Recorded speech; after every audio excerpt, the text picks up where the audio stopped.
Good evening, good evening, and welcome to episode 27 of Biggie Let's Talk. And tonight, I'm with an author, a lady that encourages women empowerment. She's written a book, she does speeches, she does stages, she does everything. Just for you ladies. So let's bring her in without further ado. Grace, hold on one second. Where are you?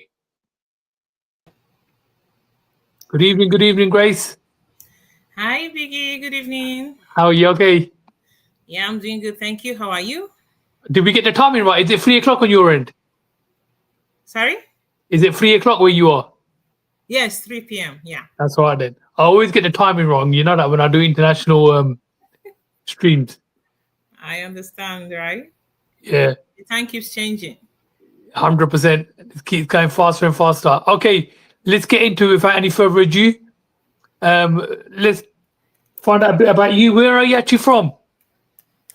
I'm a Nigerian. I was born in Nigeria, Okay. but right now I'm a Canadian citizen. I live in Canada, but I grew up in Nigeria. How long have you been in Canada? About 6 years now. Okay, family all in Canada or Yeah. mixed? My family is in Canada. My immediate family is in Canada. Brilliant. Yeah. But you go back often? Well, I haven't visited Nigeria since I came to Canada, although I'm planning to do that very soon. Okay, and your family, siblings, children? My kids are here with me and my husband, but my siblings, my parents are way back in Nigeria. They're living the dream back home, hey? Yes, exactly. As they say. Okay, what were your main inspirations while you were growing up? Who were they? Because you're an My, author, ain't you? You're an author. You talk about a lot about women empowerment. So you must yeah, have had lots of inspirations while growing up. my inspiration came from a lot of people. My home, my where I grew up was a major inspiration for me. My mom is also a very big inspiration for me. In fact, one of the reasons I do this is because of my mom. Brilliant. And a lot of women around me growing up inspired me to do this. So they Okay. inspired Any apart from your mom, any famous people yes. So when I started up with my that do career, women empowerment? Are you like Oprah does a lot, don't she? yes, Oprah is one of the women I look up to, Michelle Obama and Ngozi Okonjo-Iweala. Ngozi Okonjo-Iweala is the first woman in Africa that actually went to World Health Organization. And Okay. yeah, so she's one of us. She's also one of those people that inspire me because when I see these women doing great things, it reminds me that I can actually do it too, Hundred irrespective of percent. where anybody's coming from. If there are people doing it, you can too. Okay. Where was your education and your schooling? Was that only in Nigeria or was it mixed? In Nigeria, I schooled in Nigeria from elementary to secondary to university. They were all in Nigeria. Where in Nigeria are you from? I'm Igbo. I come from the eastern part of Nigeria. Nigeria is a country that is very rich in culture, and we Hmm. have a lot of languages. But we have three major ethnic groups: the Yorubas, the Igbos, and the Hausas. I come from the Igbo tribe. Yeah. Because there's a big Indian culture in Nigeria, isn't there? Yes, you can say that. Because you watch a lot of like Bollywood movies, don't you? Yeah, I used to watch Bollywood movies. Yeah, We are very versatile people. Nigerians are very versatile set of people. brilliant. Okay, so Yeah. how did you get into like book writing? When it comes And to how many books have you written today? All together. when it comes to book writing, I can't really say that I sat down and thought of becoming an author, right? But I have always been someone who writes down. I'm a very deep thinker. And most times I come up with ideas which I journal. I journal them. If I think about something, I journal them. Like it might be a quote, excuse me, it might be a quote that helps me go by in a particular at a particular stage in my life.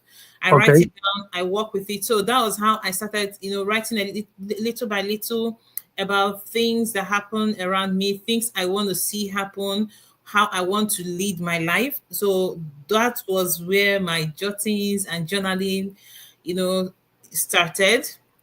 And over time, I started talking to people about these things.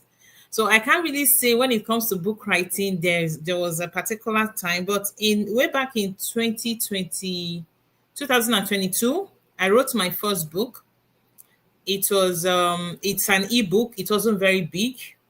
I called it The Unhappy Good Girl. The Tell us Unhappy. about that. Tell us about that. How did that come? What was the thought process?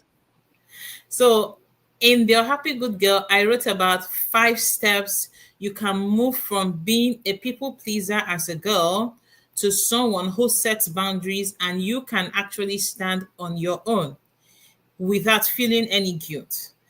And that also came from me because after I came over to Canada and I started, interacting with a lot of people with the COVID, there was a lot of exposure online. I attended a lot of conferences, seminars, interacted with a lot of people, and I discovered that there are a lot of people who are really in that shoe, and they need to hear about ways that they can actually become better, and that you don't have to be unhappy as a good girl. Yeah. Because I thought maybe it came from a side like when you come up when you go from Nigeria to Canada and times are hard. And I was thinking that's where that book title came from. Not really. It came from the point that it's something that has always been in me, but at that point in time, because I was really, interacting with a lot of people in different communities, different cultures, I Okay. discovered that this was not just for me. It was not just something that happens in Nigeria. It's actually everywhere. People in different parts of the world are facing these things. So that was when I wrote about The Unhappy Good Girl. At that time, I used to do Facebook Live. I talked to people about some of these things, and I decided to, write it down and publish it. Good stuff. Okay. Who's the who is the woman behind the movement, the mindset movement, and your Who's the passion one? for help and your passion for helping others transform? You said who is it? I didn't get the first part of the question. Who is the woman behind Okay. the mindset movement? That's me, Grace Osemerin. The It's mindset. The reason why I call it identity, mindset, and leadership is because three of them work hand in hand. Yeah. If you need to change your mindset, you need to start from the place of self knowledge, knowing who you are.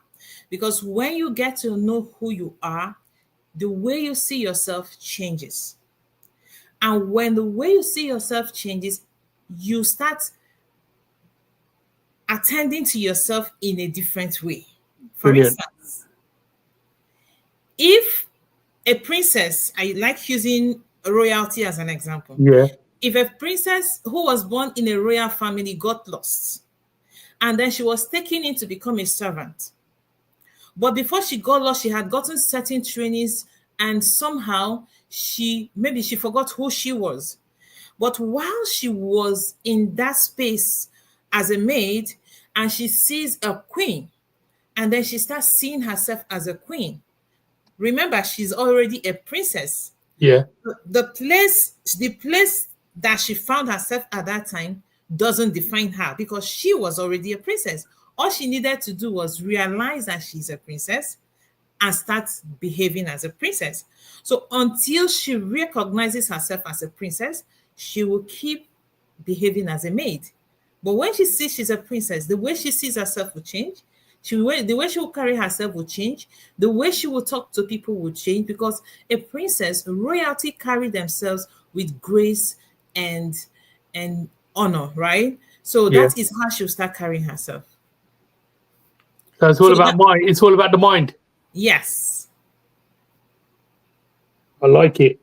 Okay. Your quote says, "If you can think it, you can do it." Where did that come from? Yeah, so like I said earlier, when I'm thinking about situations, because one of the things I've come to realize is that challenging situations move me. It pushes me to go forward. They are like propellers to me. So in certain situations, I start to think. It was in one of my thinking moments that I got to realize this, because I was like, if you can think it, You you can do can it. actually do it. You're Like, halfway there. yeah, imagine, someone thinking about, oh, I want to make an aeroplane. Something, a seed has been sown. And with that seed, you start running with the seed. For someone who has a curious mind, you start looking for ways. Oh, so I can actually do it, right? You start dreaming of it. Hmm. And what you dream about, you become. And when you visualize things, it becomes more real to you. So that was how that quote came about. And it has actually worked for me. And Yeah, when it that. came about, I saw that it's something that I've actually been doing over time. Okay. What challenges shaped women today? No, what challenges have shaped you to become the lady you are today? What challenges have you come across? One of the challenges that have faced me is the bias against women, against the girl child. Where I come from, especially from the Igbo tradition, there is a big preference to the male child. Okay, Yeah. So women ain't good and enough.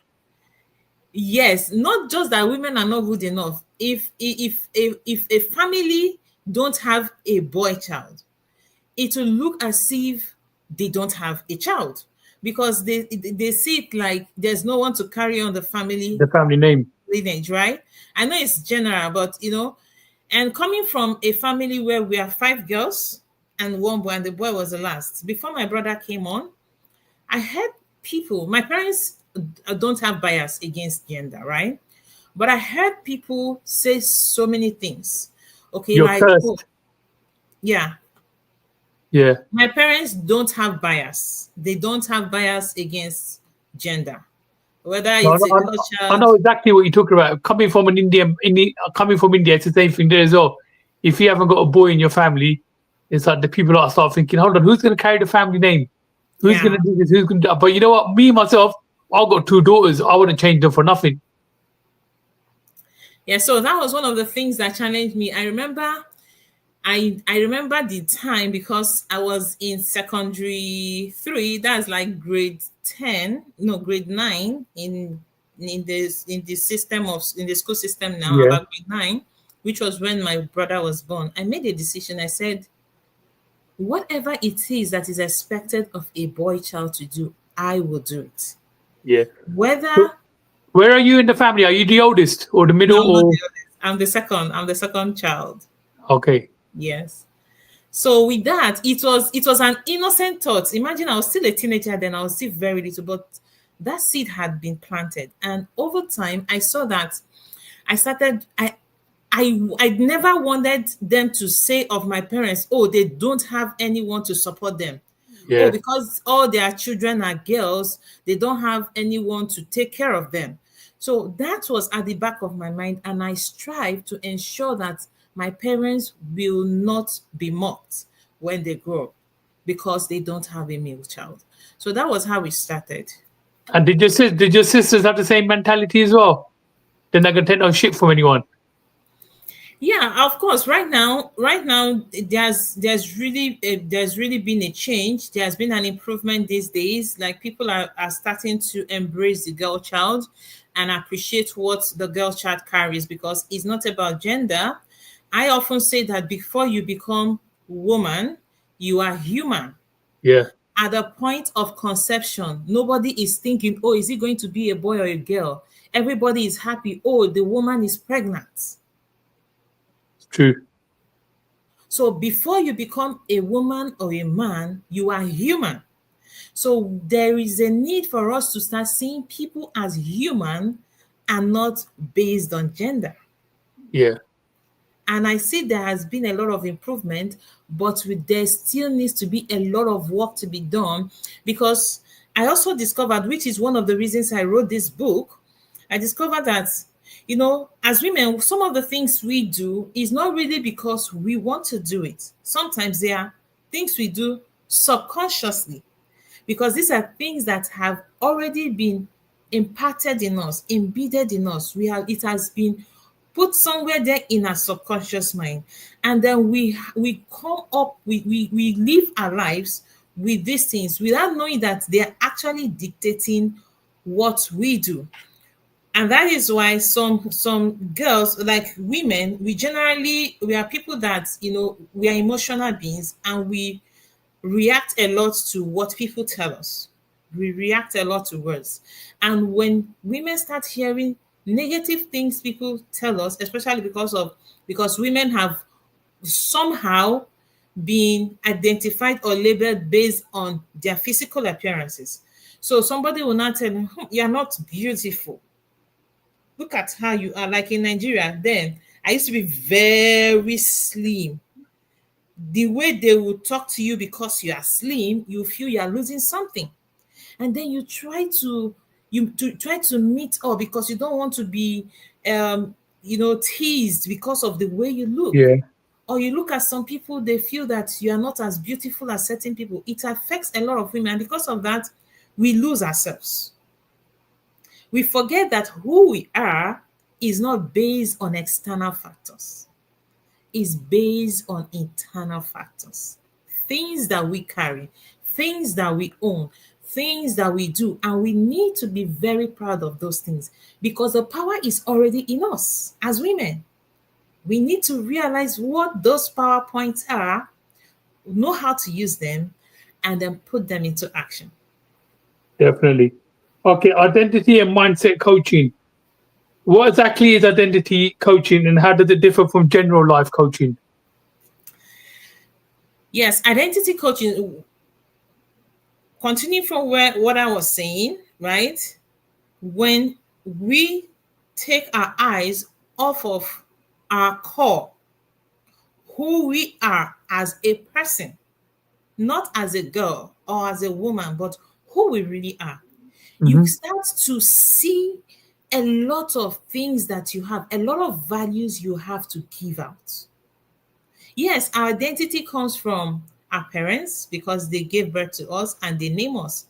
But like I wrote in the book, I said there are two people who have authority over your identity. And those two people are your maker and you as a person. Under your maker, I put God Yeah. and your parents. Parents, because your parents gave birth to you, they gave you the foundational values that you have in life, your name, your cultural identity, your social identity until you become an adult, right? Yep. After you become an adult, it's left for you and your maker. Because I believe that for every human being created, there is a purpose. That is why you see some people, they just like to do this and they are very passionate and they do it so well. So if I understand who I am and what I'm called to, I will be more focused in achieving that, in ensuring that, I give all of my values or most of my values and use it to impact people. That is where identity coaching comes from. Helping women realize who they really are Oh, from the core, not based on what people have said about them. okay. What are some of the biggest identity blocks you see in women? So challenges that women face, and how can you help them break them free? One of the authenticity blocks that women have is, I would say, comparison. Women compare a lot, but comparison kills your edge. The reason is because I always, let me use this instance that I always give, excuse me, I always give people. I am me and you are you. Even twins, identical twins are not the same. Yeah. Each person have his or her own strengths. So we need to understand our own strength, each of our strengths, and work on our strengths. Because if my strength is not your strength and you are comparing me to you, you've already failed from the beginning. You failed. Yeah, that's right. You've already failed from the beginning. So instead of trying to compare, why don't you appreciate what the other person has? Learn from the person. What does that person have that can help you become better? That can help you become more of who you are? Because one of the things that make us grow in life is learning from people around us.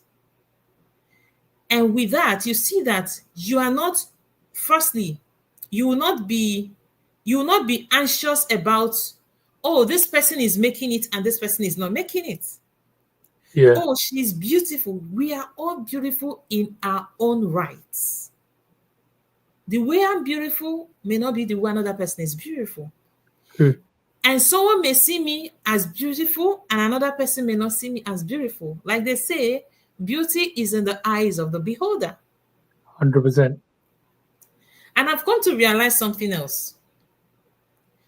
If we look at external factors, they define nothing. Look at social media right now. You will see people that who seemingly, you see them, you seemingly identify them as physically challenged or not beautiful in your eyes, but they are making great impacts. They are doing something big because it's not about the physical, it's about value, it's about what you have and what you have to give.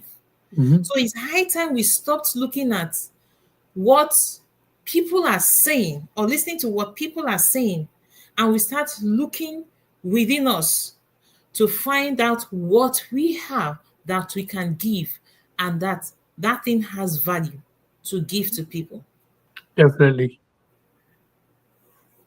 Okay. What's one power mindset shift that anyone can make that's listening today that you can tell them? One power mindset shift I will tell anyone listening today is you are complete on your own. You are not in competition with anybody. If you can always remember that you have your own space and you are 100% whole as you, you don't need anyone's validation if you truly know who you are, because all that you need, all that you require to make it in life, to be whoever you want to be, is already right there within you. All you need to do is realize it, go in, take it, put it to use, and see yourself shine because the light is already there. That's right. Fantastic answer. Okay. How do you help clients redefine who they are beyond the past or present circumstances? Well, each client has their own specific and unique challenges, right? So it depends on what the person's challenge is or what the person is battling with. When I realize or discover, oh, this is what you are battling with, then we can factor in all those things and know how best to assist you. Because, like I said, two people are not the same. So I will not be using a formula I use for A for B, except is a generic, except it's a group coaching, then I will give generic things. But when we have one-on-one call, when is a point where we have a deeper dive, then I start asking personal questions. Sometimes it might be hereditary. It might be from, from your background. It might be association. Sometimes it might be exposure to a particular environment. Some people, like I remember having a conversation with one sweet and beautiful girl. I saw the way she was looking. She was so beautiful. Like, there are people that when you look at them, they You just know. look so good to the eyes that you will not want to remove your eyes from them. But this young girl felt lost. She felt like she did not want anyone to see her. I walked up to her, I told her, "You look so beautiful." She was taken aback. She was surprised. I asked her, "Why are you surprised?"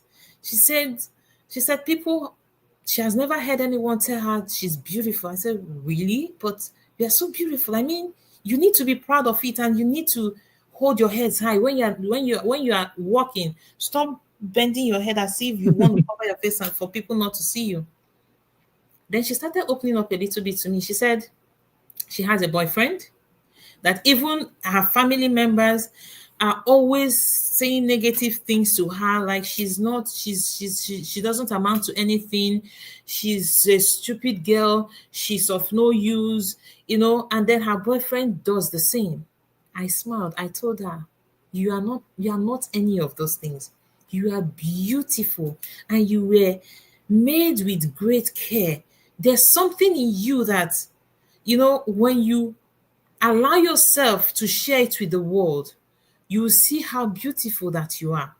She said, really, after that discussion, I discovered that she has been listening to things, especially people around her. I told her, you need to start Bringing cut. it down. Yes, you need to cut them off. And, Yeah. you need to reduce the amount of contact you have with these people, even if it's your family, until you are strong enough you are strong enough to receive those things. Like, you are now strong enough, you are now like a rock. When water is poured on you, what happens? When water is poured on a rock does not absorb water. The water just falls off. I told her, you need to build yourself to that point before you start facing your family members again. Sometimes when they talk to you, go out and Yeah. redirect whatever they said to you. Change the narrative. If they say you're stupid, when you leave that place, say, "I am not stupid." Or you can even say to them, Definitely. "I am not stupid. I am I am great. I have a lot in me." You have to speak what you want to see, because there's power in spoken words, and the world, creation, the universe listens. And when you speak it, they work to bring them to pass. 100%. So just cut negativity out, Yes. basically. Okay. So tell us about your book, Power Woman. What inspired you to write that, and what's the core message? The Power Woman. Wow. I wrote that book because I believe that women are powerful more than we are meant to believe. One day, I woke up in the morning and I was thinking, it was Biden's administration. I said, even as the US president, when it comes to his wife, he cannot mess around. Yeah. The whole world will revere him, but he has to revere his wife. That is how powerful women are. You don't need to do anything about it. You don't need to do anything to get it. And I then started saying, so if we are this powerful, why is it that we are not meant to feel that powerful? That was how the title of that book came up. The Power Woman. I'm not talking about powerful woman. I mean the power woman, the woman who knows the power that she has. And I then decided, I started thinking, okay, so if women are powerful, we have this power. Why is it not being shown to us? Why don't we know as women that we are this powerful? Well, some people know they are, they just don't want to do anything about it. Some people don't know that they are, and they need to know. Some Hmm. people know they are, but they don't know how to use it. So that was why I wrote the book, because one of the things, what I wrote about the book is, first, you need to understand who you are to know the kind of power you carry. Yeah. Okay. What was your writing process? What was your writing process like? And did you face imposter syndrome while writing? I wouldn't say I faced imposter syndrome, because I just decided to write and I wrote. I actually write based on inspiration. If I don't have an inspiration about something, I will not be able to write. So the book came out of inspiration. Even how I wrote it in pillars. Yeah. Like the pillars, like what you have as a woman that is strong enough for you to work on and make impact wherever you are. And it's for all levels of women, whether you are a stay-at-home mom, or you are a teacher, or you are a career woman, or you're a C-suite woman. There is something for every woman who really wants to understand the kind of power she has and the right way to use it. Because if you don't use it the right way and you abuse it, then it doesn't make any sense. How many books do you have in total now?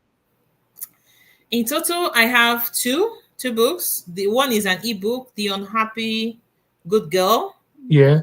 and this one, The Power Woman. But I have some that will be coming out soon as You've well. also got some cooking This up in there year. as well, huh? Yes, I have some cooking up that will come up in the near future. Okay, as a speaker, what message do you most love sharing to the audience?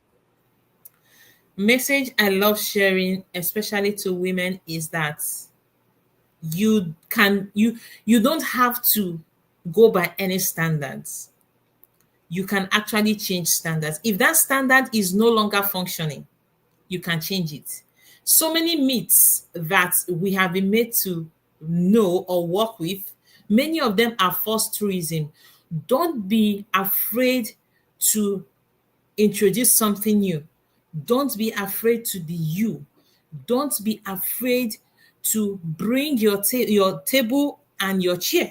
If you know you belong to a room and they are not giving you a table, even if they've invited you, come with your table, come with your chair, come Yeah. with what you have. There is no limit. The sky is big enough for as many as want to be there. That is what I always go for. Yeah. Okay, what are the practical steps women should take to walk boldly in their power? Practical steps you should take is, firstly, I always go back to identity. Understand who you are. Own it. Own it. If it is for you, own it. And when you own it, voice it.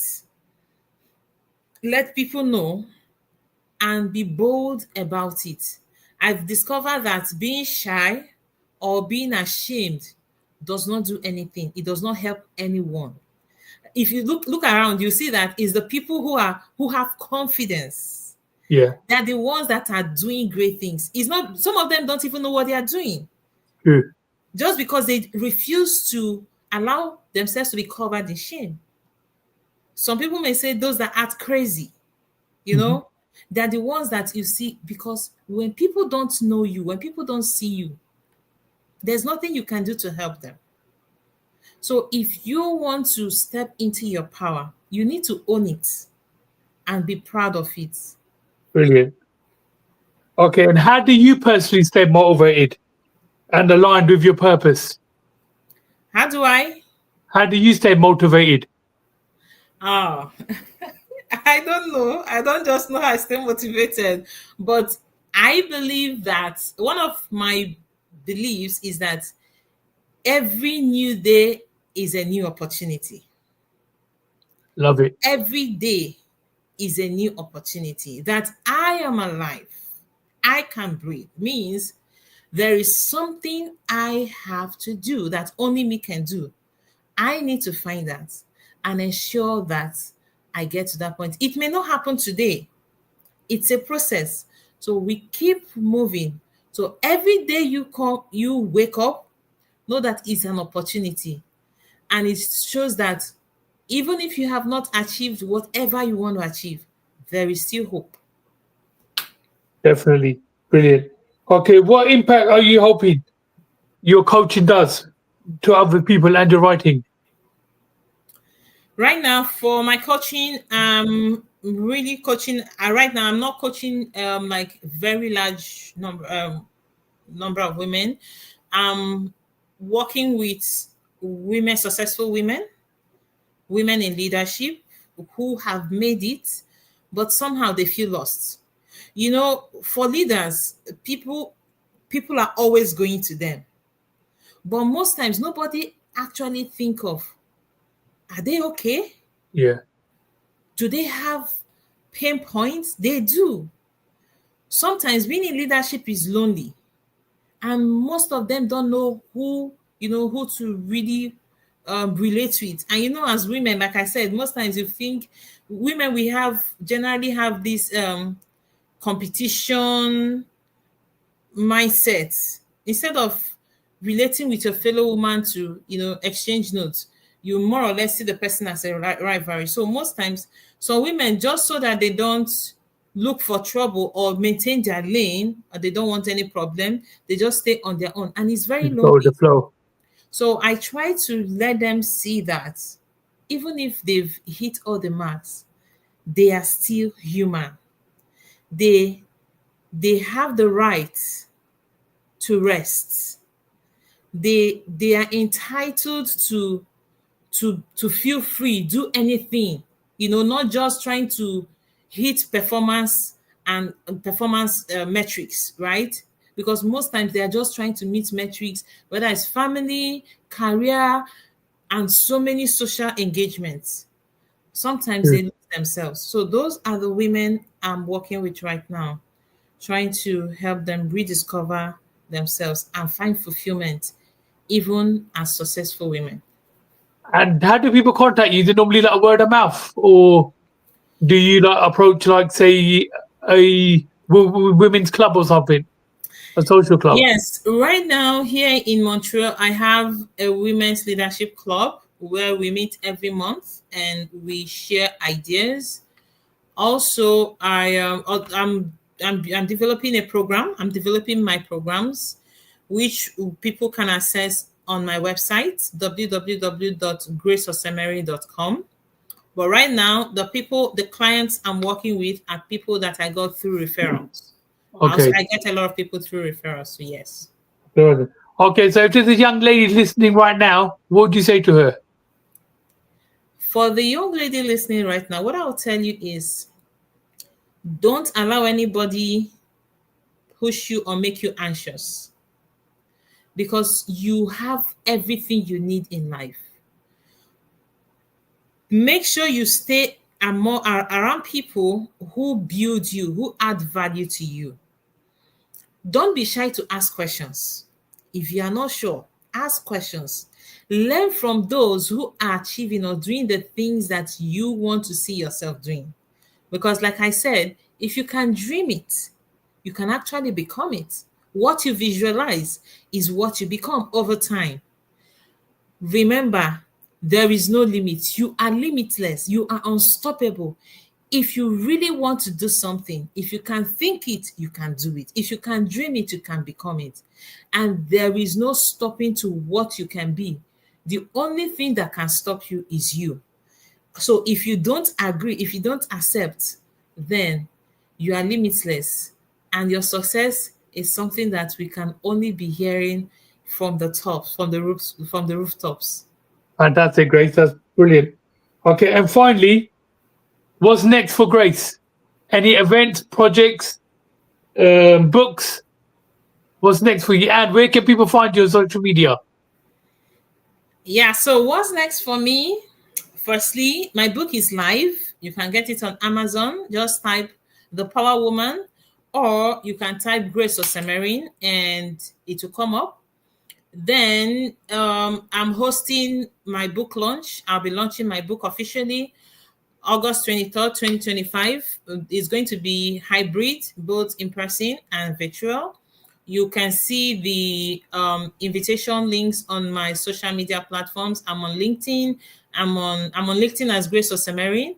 I'm on Instagram as Grace Osemerin too, or at G Osemerin.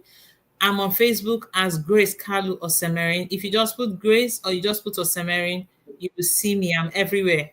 I'm also on YouTube as the Power Woman. Wow. Okay, fantastic.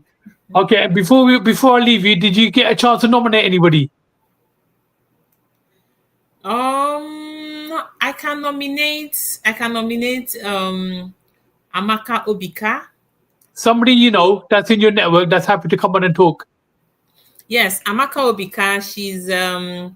She's one of my friends. She's also on Instagram. She's doing a lot for women. She has her movement. She calls it Women Taking Spaces, and she's awesome. She Brilliant. helps Send me her women details grow. and I'll touch base with her. Yes, sure, I will. Okay, great. So I Yeah. just want to say thank you very much to you. You were absolutely brilliant, Thank you. and all the Thank you best, for and good having luck me. with the book launch. Thank you so much. Thank you for having me. Thank you very much, Grace. All All the right. best. Yeah, thank you too.